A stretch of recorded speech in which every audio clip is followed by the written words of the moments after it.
Good morning and welcome to the Big Shave on July the 11th, which is a Thursday, 2013.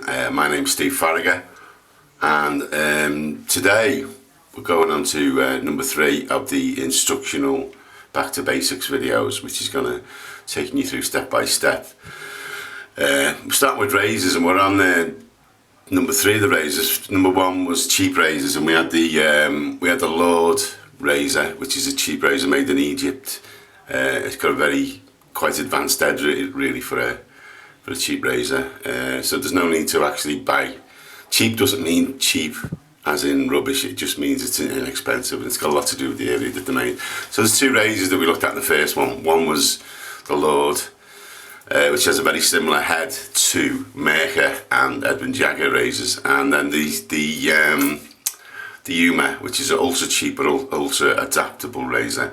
And then the last threading episode was the mid-price razors, and we looked at this, the Edwin Jagger D89. This is the one we use, which has got a hexagonal handle on it. Nice heavy razor, as you can see. You can see the weight falling.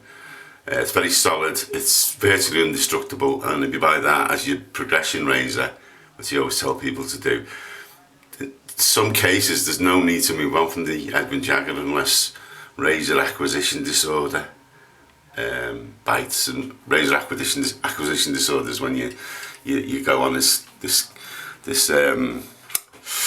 sort of quest, really. It's a bit like something from Game of Thrones. You go on this quest looking for the perfect razor, the perfect steel. This is the other Edwin Jagger that I own. It's smoother. No preferences really between the two. They both shave exactly the same. You can see that they're actually constructed exactly the same. They do a different handle as well, but like all these razors with this type of head, the handles are interchangeable. So as long as it's got that thread on it, you can put a Yuma handle on that if you wanted to. I'm not sure why you'd want to do that, but okay. So what we're looking at today, we're looking at adjustable razors. Adjustable razors, they're there really for people to go from a really aggressive shave to a quite a mild shave. And you know, if you were shaving beard off, you'd probably set, thick beard, you'd probably set your adjustable razor to the highest level and gradually work down. What I like to do is I'll start off with a high level and then gradually work down, so the final pass will be on one of the lowest numbers. And we're gonna look at one of the most popular ones, and this is the Futur Progress, which is got a handle twist on the bottom, which is this knob at the bottom. I don't know if you can see, but you see there's numbers on the knob. So you got 1 to 6, I think it is, or 1 to 5 plus. I don't know why they do things like that, 5 plus. And you basically, as you twist the grip, the gap goes wider.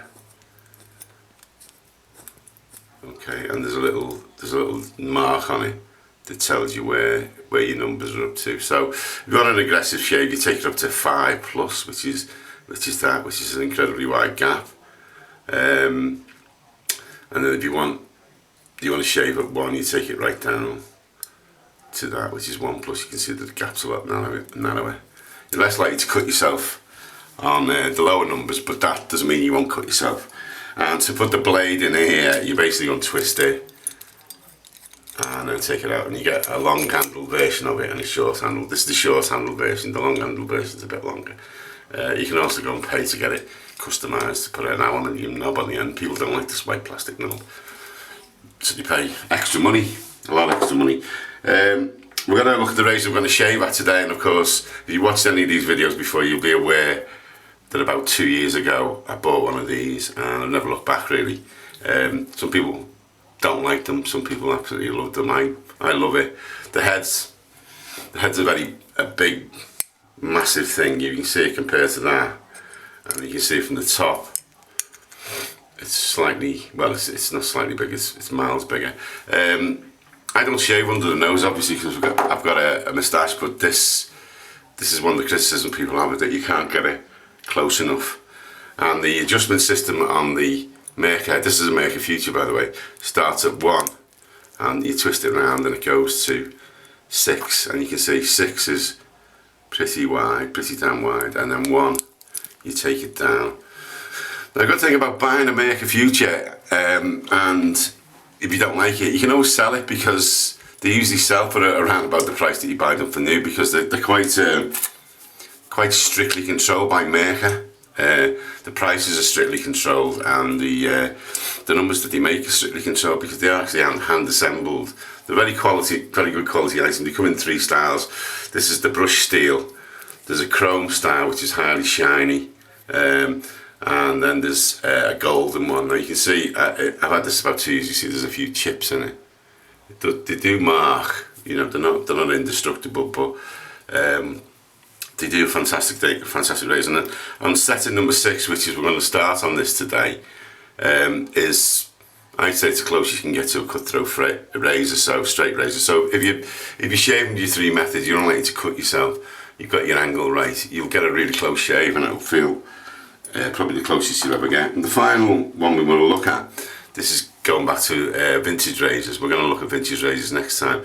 This is what's known as a Gillette FatBoy, because it's fatter than the Slim. It's a twist to open, unlike the other ones that we've got. It's what's called a butterfly or a TTO, twist to open. So if you see TTO on an advert, it means it's one of them. TTOs, you've got to make sure that you tighten them up properly. If you've got any play in them, they will cut your face. And again, bizarrely, with these numbering systems, the numbering system for a FatBoy goes from 1 to 9. It's a bit like, what do you call it? What's that pop band that have the amplifier set to 11? It'll come to me in a second. Now you'll see, I'll go through the settings. So this is setting 1. You see the width of the gap there. It's very, very mild on 1, and then you take it down to 9, and it's a lot wider. Now it's not incredibly wide. It's not an aggressive razor even on 9, I don't think. Some people might want to beg to differ, but you can get one of these. The price on these have gone up spectacularly over the last couple of years, but you still get one. Get a nice clean one if you can. And I got this one given to me. Came in a box. So Make a Future. Head pops off. Blade slot on the top. We're using a brand new Astra blade today. Head pops back on again. Spring clipped in place. I've also put rubber latex handles on this to stop it slipping off an old pen. People always ask me about this, why it's black and red, and it's got a handle on it. It just makes it shave better. Quick look at it before we start shaving. It's very heavy, so especially on the cheeks, you let the blade, let gravity pull the blade down. Never push, never push. If you start seeing your skin dipping, let's move it that way. You're pressing too hard. The razor really just needs to kiss the skin. Right, so we're on 6. We're going good style here now. I'm going to lather up some Arco. Wet my face first. So we've got some nice Arco lather on the go. And one of the videos in the next couple of weeks is going to be about lathering as well. So by the time you get to the end of this, there shouldn't be anything not covered. Doing vintage razors next, then we'll probably do blades, and then finally, we'll do this part, which is very important, and then finally we'll do blades. We'll do razor blades. No, we won't do razor blades. We'll do colognes and after preparation, after shave preparation. So we're going.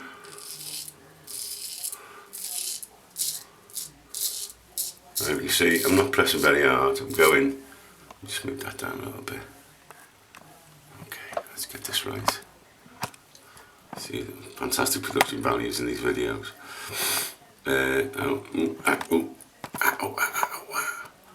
Right, so let's have to roll on with one here. And I'm going with the growth, keeping the head wet.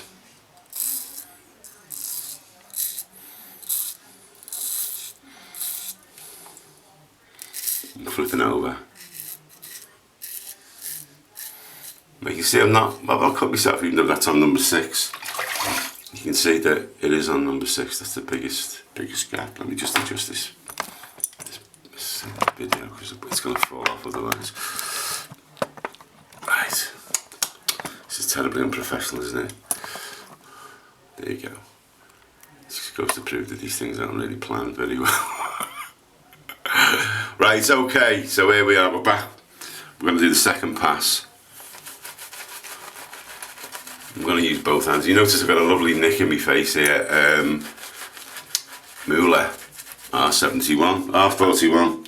I had a go at it yesterday. I haven't used, a couple of days ago. I haven't used it for a while, and thought, well, I'll give it a go and see whether I can actually get a shave without cutting myself. And I've never had a shave with the Moolah R41 without cutting myself. So we're going. This time we're going across the growth. We're going across the jawline. Just a quick word before we go on. While I'm doing this, because my mind's starting to wander now, is Facebook group. Don't forget to join the Facebook group if you're interested in developing shaving as a hobby or as part of your lifestyle. It's hard to say whether it's a hobby or a lifestyle. Lots of people around the world joining, all different countries. There's very few countries that we haven't got people from now. So this time we're going against the growth, which in my case is down the chin. Now the other thing about the Futur is it does make a noise, so when you're cutting beard it does make a sort of slightly higher pitched noise when it's on clean skin. Let's go back a little bit. It's better. Oh, I think I might nick myself. Okay. Now the thing about nicking, how does nicking occur usually? And that was a good example of that, you're not concentrating. But nicking usually occurs when you put the blade on the skin and the blade's not moving. If you put it on the skin, you think about it, it's going to dig in. Whereas if you bring it to the skin, moving, you think about how a lathe works. The lathe doesn't start from static, it actually... So if you think about how you should be shaving, you should be just moving the razor slightly just before it touches the skin. And when it's not moving, that's when you actually cut yourself. And obviously no sideways movements either. So here we go, we're nearly done now. That's all 3 passes. And that's stuff washed off. Okay, so finishing off with some Arco cologne. I prefer using cologne and I prefer using it now, straight after the shave. With Arco, because it's so cheap, you can get a big handful, rub it into your hands and then rub it all over your face. Now because this is on an iron, it is quite stingy, but as you rub it in, the sting will go. Actually behind the ears and on top of the head. Okay, so we'll let that evaporate. While it's evaporating, we'll just talk a little bit more. If you're interested in joining the Facebook group, the what you call it will be there now. So join. We've had a massive influx of people, but over 900 now. So we're going to try and get to 1,000 before the 3rd anniversary, which is in a couple of weeks. What else? I have an eBay shop. You can buy stuff on the eBay shop. You can also email me as well. So the eBay shop's there. And in a second, my email address is going to come through. So we just opened a brand new packet of Arco. The last tube lasts me about 6 months. It'll give you an indication of how frugal you can be. And to actually do my face today, that's the amount that you need. See how small that is? So you put a little bit on the neck, a little bit more on the forehead as well. And then once it's closed, what we'll do is we'll rub it in. Use the heel of your hands. Pressurize quite hard when you're doing this. And I'll stand back so you can get the full effect. So there you go. Now we'll get in for a bit close up here and have a look at how smooth that is. You see the sun's actually reflecting off the skin. And I haven't got another razor that'll give us that sharper shave really. It's the Maker on a 6 and that's about it. And talking about that's about it for this video. So that's adjustable razors for you. The next razor video will be on vintage razors. I'm going to go through a whole plethora of razors to show you what's what you can look out for, and you know what's a good razor, what's a bad razor.